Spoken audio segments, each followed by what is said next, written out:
Hello everyone, welcome to my channel Gyan Vatika. Last video में हम लोगों ने मोनोपोली और उसके टाइप को जाना था।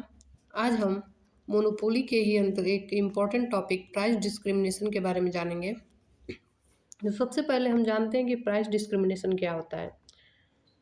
Price discrimination is an act of charging different prices from different consumer for the same good. एक ही वस्तु के लिए अलग अलग उपभोक्ताओं से जब हम अलग अलग चार्ज करते हैं तो उसे हम प्राइस डिस्क्रिमिनेशन कहते हैं। Condition necessary for price discrimination: existence of monopoly, market में मोनोपोली होनी चाहिए तभी ये प्राइस डिस्क्रिमिनेशन वर्क करेगा।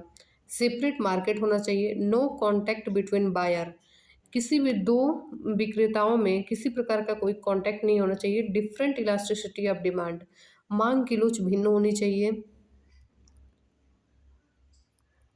Degrees of price discrimination: degree of price discrimination तीन तरीके का होता है, जिसमें पहला है first degree of price discrimination. Concept introduced by AC Pegu. First degree price discrimination को AC पेगू एक अर्थशास्त्री हैं, उन्होंने द्वारा इंट्रोड्यूस किया गया था। फर्स्ट डिग्री डिस्क्रिमिनेशन में जो मोनोपोलिस्ट होता है वो मैक्सिमम अमाउंट कंज्यूमर से क्वांटिटी के बदले में एग्जॉस्ट करने की पूरी कोशिश करता है। He then fixes up prices accordingly and take from each consumer the entire amount of his surplus. Consumer surplus का वो पूरी भाग लेने में सक्षम हो जाता है। Mrs John Robinson calls this phenomena perfect discrimination.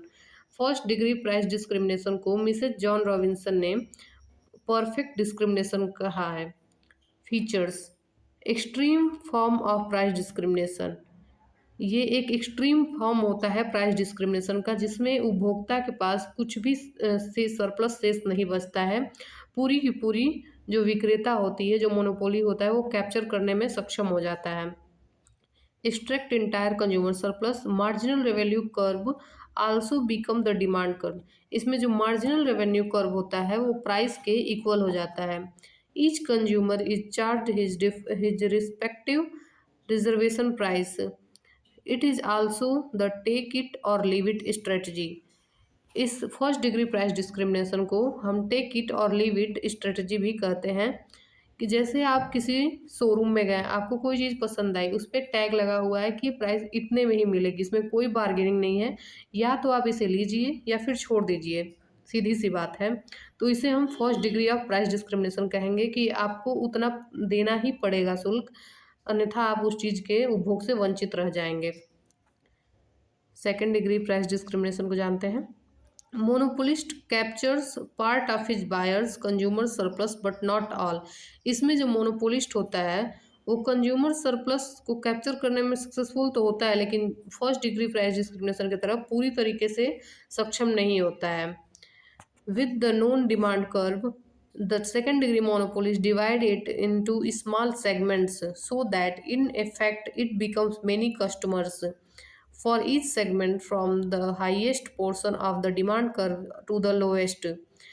यहाँ पे इसमें मैं आपको समझाती हूँ। सेकंड डिग्री प्राइस डिस्क्रिमिनेशन में होता है कि जैसे आप कोई चीज़ फुटकर में लेते हैं, फुटकर में जैसे आप थोक में जैसे लेते हैं तो आपको वो लालच दिखाया जाता है कि आप इसे थोक में लेंगे तो हम आपको 5% डिस्काउंट पे दे देंगे, और वहीं अगर आप फुटकर लेते हैं तो आपको पूरा का पूरा पे करना होता है। तो इसमें उपभोक्ता मोनोपोली करता है कि उस पे आपको लालच देता है, आपको छूट देता है, जिससे कि आप वो लेने के लिए इच्छित हो।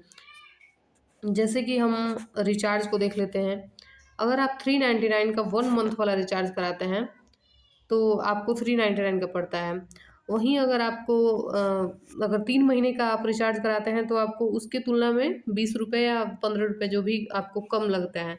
तो जो कस्टमर होता है वो पैसे को बचाने की कोशिश करता है, भले ही उसको 3 महीने के यूज की ज़रूरत ना हो, लेकिन जहाँ पे लालच आ जाता है तो वो अपने सरप्लस को बचाने के लिए वो परचेज कर लेते हैं और उससे कंपनी को भी फ़ायदा होता है। तो ये सेकंड डिग्री प्राइस डिस्क्रिमिनेशन की विशेषता होती है। The charge different prices with the reflect the willingness of the consumer to buy a given amount. वो कस्टमर की विलिंगनेस को देखते हैं कि कस्टमर किस अमाउंट तक परचेज करने के लिए रेडी है। ओके, अब थर्ड डिग्री प्राइस डिस्क्रिमिनेशन को देखते हैं। Monopolist divides his customer into two or more classes or groups, charging a different prices to each class of customer. Monopolist के थर्ड डिग्री प्राइस डिस्क्रिमिनेशन में होता है कि जो मोनोपोली होता है वो डिग्रीज बांट देता है। जैसे आप रेलवेज का उदाहरण ले लीजिए। रेलवे में आप टिकट लेने जाते हैं तो आपको जो हमारे बुजुर्ग लोग हैं, वृद्ध लोग हैं, उनके लिए अलग रेट पे टिकट मिलेगी, आपके लिए अलग मिलेगी। एक ही टिकट को वो डिफरेंट दामों में देते हैं। या फिर आप सबसे बढ़िया एग्जांपल ले लीजिए, आप किसी सिनेमा घर में चले गए, वहाँ पे आपको एक ही मूवी देखना है, सब लोग एक ही मूवी देखेंगे, बट उसी में आपको सीट निर्धारित कर दी गई है, आपको एक क्लास में, ग्रुप में डिवाइड कर दिया गया है, gold platinum seats in cinema halls. तो आपको अपनी सुविधा के अनुसार जो आप ग्रुप में, जिस ग्रुप में आपको लेना है, आप उसमें से ले सकते हैं कार्ड। इस तरह मोनोपोलिस्ट ग्रुप डिवाइड कर देते हैं कस्टमर से उनके सरप्लस लेने के लिए। This is the commonest kind of price discrimination. यह एक साधारण सी प्राइस डिस्क्रिमिनेशन है जो आमतौर पर देखी जाती है। Here the monopolist sells the same commodity in two separate market at two separate prices at the same time. एक ही समय में जो मोनोपोलिस्ट है वो अलग अलग लोगों से अलग अलग प्राइस चार्ज कर लेते हैं। आई होप आप लोगों को प्राइस डिस्क्रिमिनेशन अच्छे से समझ में आ गया होगा। वीडियो को लाइक कर दीजिएगा, चैनल को सब्सक्राइब जरूर करिएगा। Thank you.